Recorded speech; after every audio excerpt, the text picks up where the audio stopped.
Welcome to this explainer.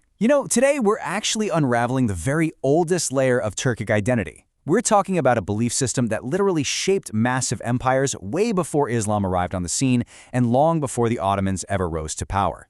We're looking at Kök Tengri. So imagine this for a second.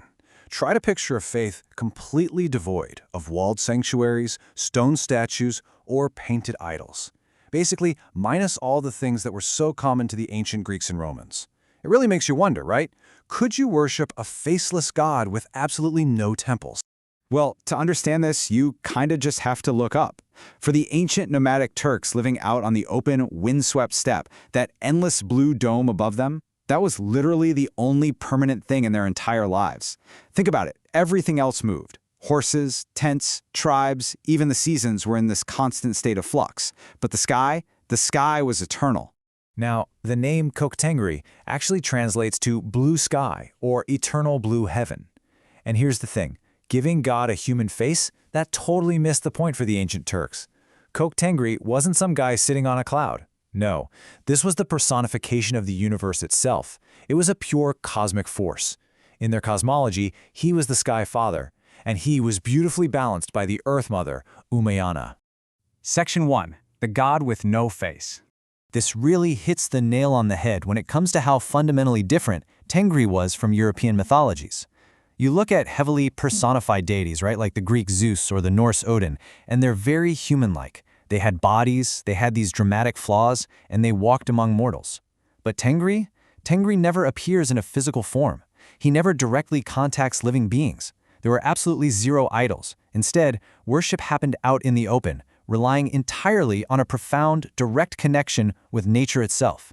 Now, just because Tengri was an abstract concept definitely doesn't mean he lacked power over human affairs. In the Orkhan inscriptions from the 8th century, the ancient Göktürk Khans proudly referred to themselves as Tengri-like, Tengri-born. They firmly believed that they ruled by a direct divine mandate straight from the sky god himself. It's actually a concept very similar to the mandate of heaven in China, or even the divine right of kings over in Europe. Section 2. The Three Cosmic Worlds. So the ancient Turks actually divided all of existence into 3 distinct layers. It was all about establishing this perfect natural balance. First, you have the upper world, which is the celestial realm and the home of Kök Tengri and Umayana. Then there's the middle world, designated as earth water. This is the physical realm, the place where humans and animals actually live out their lives. And finally, you've got the lower world, which is the underworld of the dead. To really grasp how this cosmos worked, we need to look at its key governors. Take Mother Earth, Umayana. Her very name actually translates to placenta or womb in modern Turkic languages. She represented ultimate fertility in childbirth. Then, down below, you have Erlik Khan, the ruler of the lower world. Now, importantly, Erlik wasn't some purely evil, satanic figure. Not at all. He was just a necessary balancing force of death, kind of like Hades in Greek mythology. And bridging all of these distinct realms together is the shaman, or the Kam, who acted as this vital cosmic messenger. Shamans actually had this incredibly dangerous job of traveling between these 3 cosmic layers. By using rhythmic drumming, they would enter these really deep trances, essentially hacking the cosmic order so they could commune with spirits. But there was a hard limit here. A shaman could only ever reach the 5th heaven. They could interact with spirits, sure, and talk to lesser messengers, but they could never, ever reach Kök Tengri's ultimate level. The Supreme Creator was always, always just beyond human reach. Section 3. Turkic versus Mongol beliefs. It's actually pretty common misconception that the Turkic and Mongol concepts of Tengri were exactly the same. They really weren't. For the ancient Turks, Kök Tengri was somewhat personal. He was a creator, a father figure who actually judged human actions, and he could genuinely get angry if you sinned.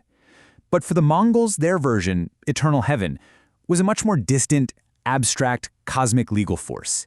It really didn't care much about daily human morality. Instead, it was an impersonal power, there to grant state mandates to conquer. And that abstract mandate-giving force, it perfectly fueled the ambitions of one of history's absolute greatest conquerors. Genghis Khan literally began every single battle with the words, "by the will of eternal blue heaven." He firmly believed that this distant cosmic force had specifically chosen him to unite all people under one single sky. Which really leads us to the ultimate historical irony. Through sheer, unprecedented conquests, stretching all the way from China to Russia, Genghis Khan's Mongol Empire actually spread the name of Tengri way further than any local shaman ever could have dreamed of. Conquered peoples across Eurasia quickly learned to swear by Tengri. So, in a way, the sky god's linguistic empire ended up vastly outlasting Genghis Khan's own territorial one. Crazy, right? Section 4. The Sky God's Survival. The sheer survival of this belief system is just astonishing. We literally see evidence from the 4th century BC, with Chinese annals transcribing Xiongnu beliefs as Cheng Li. It's physically carved into the stone of the 8th century Orkhon inscriptions. It completely survived the arrival of Islam in the 10th century, and incredibly, right now in the modern era, places like Kazakhstan and Kyrgyzstan are seeing a huge post-USSR revival of Tengrism.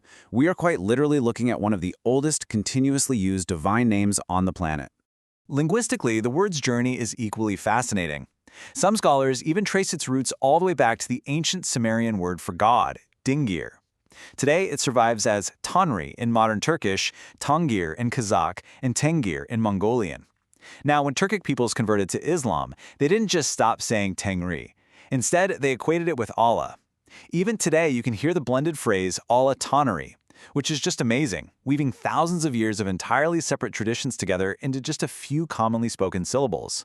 You know, the ancient Turks actually had no specific word for religion. Instead, they simply called their belief system Yol, which translates to the way.